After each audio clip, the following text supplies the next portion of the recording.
Bismillahirrahmanirrahim. Assalamualaikum warahmatullahi wabarakatuh. Pada pertemuan ketiga ini saya ingin menjelaskan tipe-tipe maintenance atau jenis-jenis perawatan yang biasa dilakukan di suatu industri ataupun di bengkel dan di perkantoran gitu ya. Yang pertama adalah maintenance itu dibagi dua. Yang pertama planned maintenance, yang kedua yang unplanned maintenance. Kalau yang unplanned maintenance itu cuma dua pilihannya, yaitu emergency maintenance, artinya di situ bahwa ini adalah perawatan darurat yang terjadi pada saat operasional, tiba-tiba mesin rusak ya, ada kecelakaan, itu disebut emergency. Kalau yang breakdown maintenance ini adalah bawaan pabrik ya. Bawaan pabrik biasanya suatu mesin atau alat bisa rusak ditentukan berdasarkan obsolete dari barang tersebut ya. Misalnya ada mesin yang tiba-tiba mati itu ya, itu sudah masuk breakdown ya. Biasanya kalau yang sudah breakdown itu sudah susah untuk diperbaiki gitu. Oke, itu udah bawaan pabrik biasanya.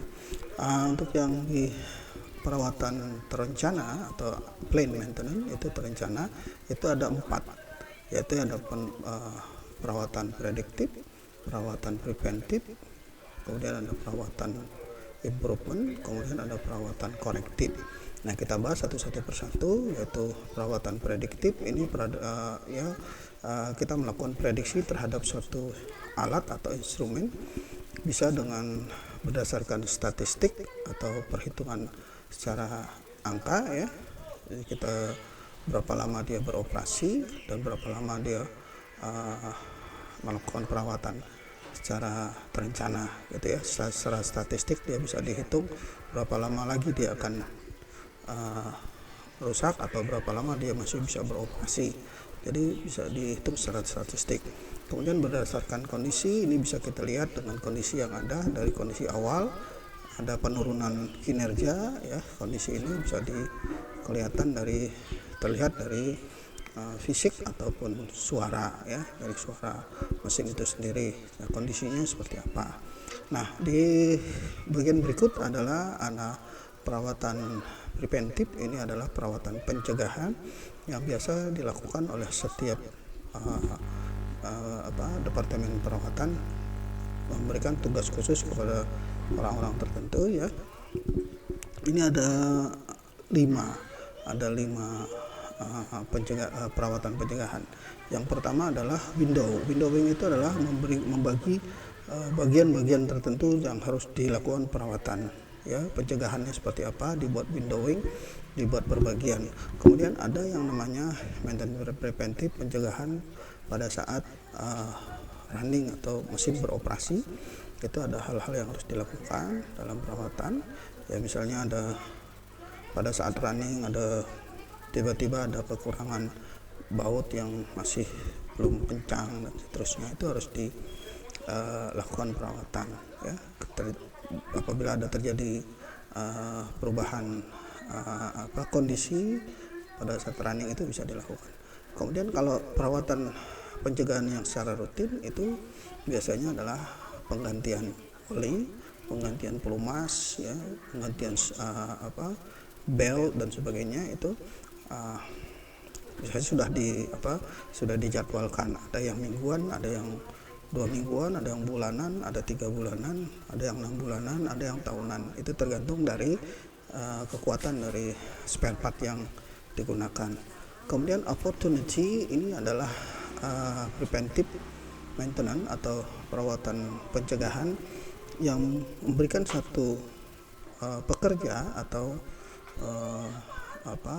pegawai yang bersangkutan bisa melakukan sebuah perubahan apabila ada hal-hal yang bisa dilakukan perubahan. Ini adalah sebuah kesempatan kita untuk melakukan perubahan ya. Itu juga nanti berhubungan dengan improvement maintenance. Jadi ada opportunity itu kesempatan kita untuk melakukan perubahan-perubahan di dalam penanganan mesin yang bisa menjadi beroperasi, bisa menjadi lebih baik gitu. Nah, untuk peningkatan perawatan, yaitu perawatan peningkatan, ini ada dua, engineering service ya, layanan rekayasa, kemudian ada design out. Nah, design out ini berdasarkan dari tadi, kalau ada opportunity yang bisa dilakukan perubahan-perubahan, Anda bisa melakukan design out yang itu masuk kepada proses maintenance improvement ya, perawatan pengembangan. Nah, di dalam preventive maintenance dan improvement itu ada hubungan antara shutdown preventive, shutdown improvement, dan shutdown corrective. Ini bisa dilakukan maintenance di mana ada pencegahan pada saat shutdown, kemudian ada peningkatan pada saat shutdown, dan korektif pada saat shutdown. Nah, ini apa? Maksudnya adalah bahwa pada saat mesin kita matikan dalam shutdown, itu akan terlihat adanya perubahan-perubahan di dalam kita melakukan pencegahan ya. Ada perubahan apakah lebih baik pada saat preventive preventive maintenance, apakah ada peningkatan di dalam improvement ya, maintenance improvement, kemudian ada pada saat korektif ya, pada saat melakukan koreksi. Nah, ini diketahui pada saat semuanya dalam kondisi shutdown maintenance ya. Kemudian di dalam corrective maintenance itu biasanya kan kita bisa melihat ada perbedaan perbedaan dari mesin pada saat sebelum sampai setelah mesin itu dilakukan perbaikan, dilakukan korektif. Kemudian kalau remedial itu biasanya dicek ulang, dikoreksi apabila ada kekurangan tenaga atau kondisi operasinya itu melemah dan sebagainya, itu bisa dilakukan remedial ya, sampai pada batas kondisi yang bisa diterima ya, dikoreksi seperti itu.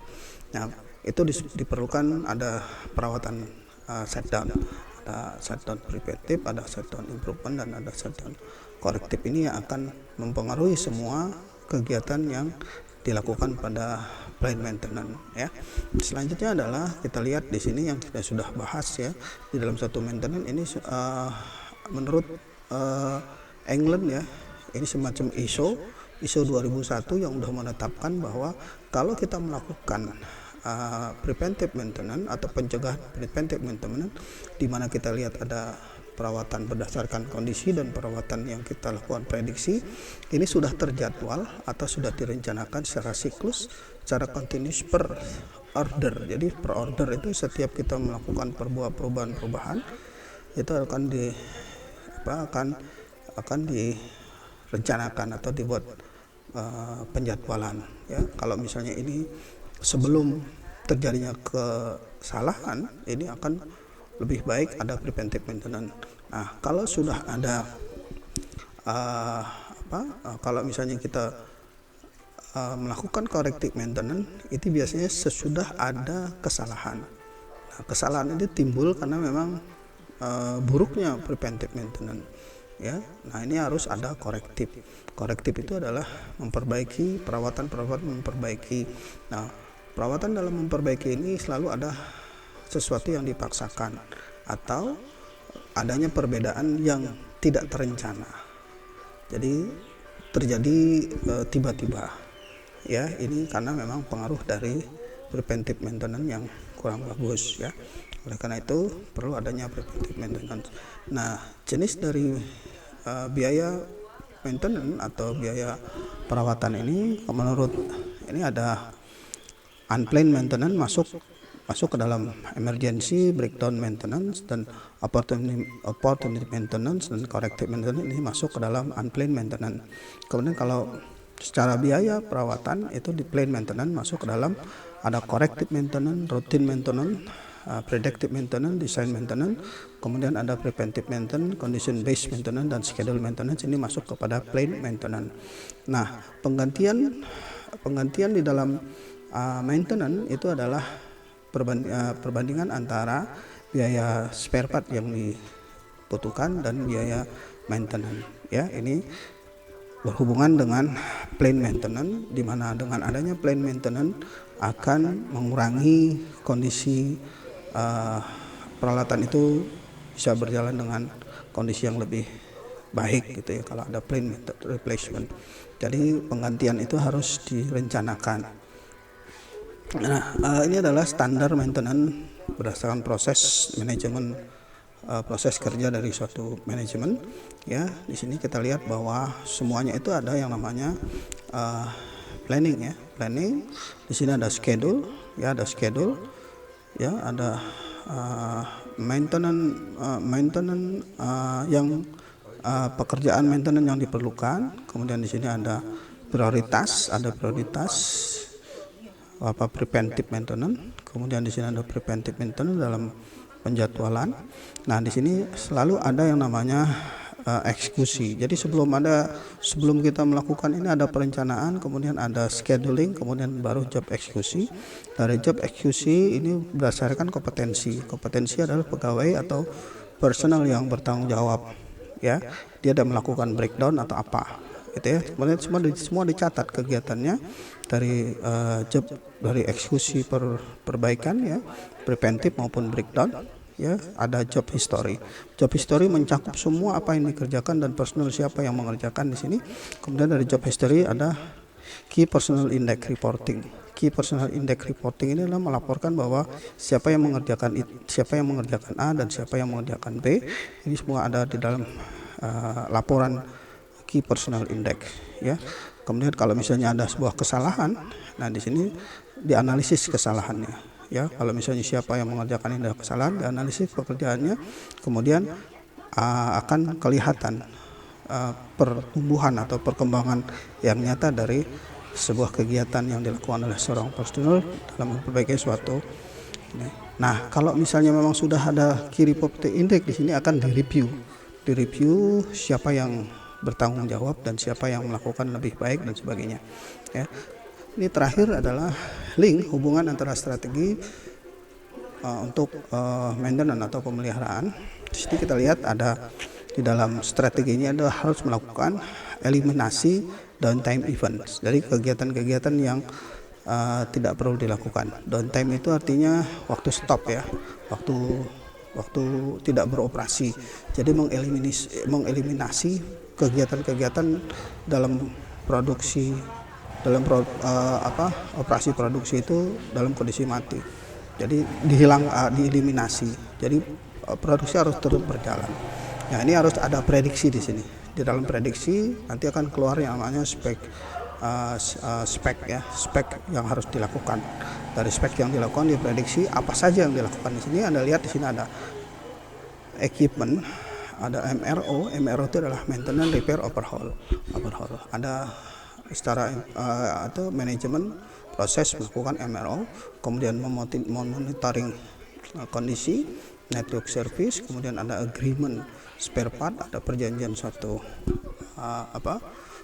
suku cadang, kemudian ada penjadwalan dan emergency on-site service. Jadi dilakukan penjadwalan, lakukan perbaikan di lokasi gitu ya. Kemudian ada perbaikan renewal part service, layanan renewal perbaikan yang dilakukan baru. Nah, selain equipment, manusianya juga atau pekerjaannya juga harus dilakukan assessment ya, dikaji bagaimana pelayanan sebagainya. Kemudian pekerjaannya juga harus melakukan remote monitoring dan diagnostik. Bisa dilakukan secara remote monitoring, diagnostik ya dilakukan. Kemudian ada instructor led training, kemudian ada safe phase training dan on support. Ini harus diberikan kepada si pekerja yang ada. Dan karena safe phase training itu adalah bagaimana dia bisa melakukan training secara mandiri. Kalau instructor led training ini adalah pelatihan yang dikepalai oleh ada instrukturnya. Jadi bisa dengan instruktur, bisa juga dengan pengembangan training mandiri. Nah, biasanya untuk equip, kalau misalnya kita sudah melakukan prediksi untuk equip dan pekerja-pekerjanya, di sini akan terlihat bahwa yang pencegahannya akan dilakukan pencegahan, semuanya ini sudah dilakukan ya. Apa pencegahan yang dilakukan ini adalah anggaran akan menjadi stabil ya, akan menjadi stabil. Jadi pencegahan untuk kestabilan anggaran. Nah, untuk lakukan reaksinya ya, setelah dilakukan reaksi ini pasti akan mengurangi waktu berhenti dari suatu proses produksi, lamanya, durasinya dan sebagainya itu bisa reaksinya seperti itu setelah kita dilakukan prediksi yang ada. Kemudian adanya perubahan speed to change. Speed to change itu adalah kecepatan untuk melakukan perubahan-perubahan. Inilah yang dilakukan oleh suatu industri yang melakukan peningkatan dari equipment dan pekerja itu sendiri. Nah, strategi ini yang harus dilakukan, bagaimana melakukan prediksi, pencegahan, dan reaksi apa yang harus dilakukan. Kalau prediksi itu mengeliminasi peristiwa-peristiwa stopnya suatu kegiatan produksi, kemudian dihasilkannya suatu spesifikasi dari proses operasi. Kemudian kalau pencegahan ini akan